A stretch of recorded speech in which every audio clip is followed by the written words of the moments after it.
Philip Ramirez from Negros, Bacolod, from Barangay Granada, Bacolod City. Ang pangalan po ng game farm ko po, Power Trades Game Farm.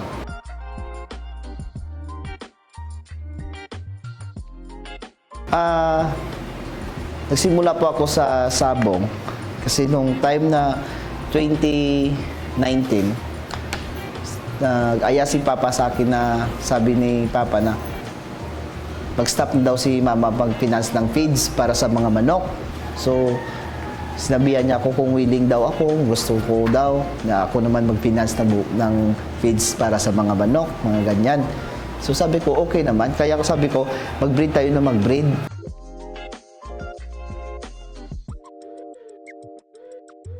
Number one po, hindi ako makapaniwala kasi kung sa manok lang, baguhan lang po ako.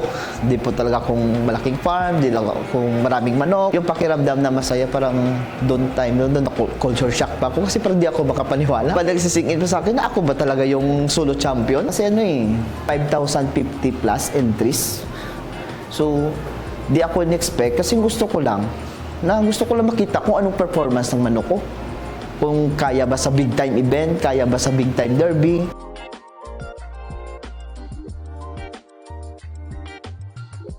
Masasabi ko po ako yung napapasalamat kasi merong ganyan.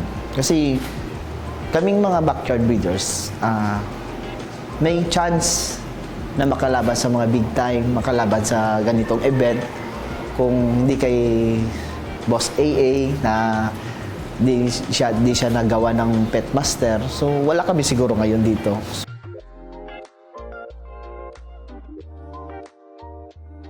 I think yes, malaki talaga kasi yung iba, ito na yung pangkabuhayan nila para sa pamilya nila eh. Makikita naman po yung ang industriya ng manok na palaki sa buong Pilipinas.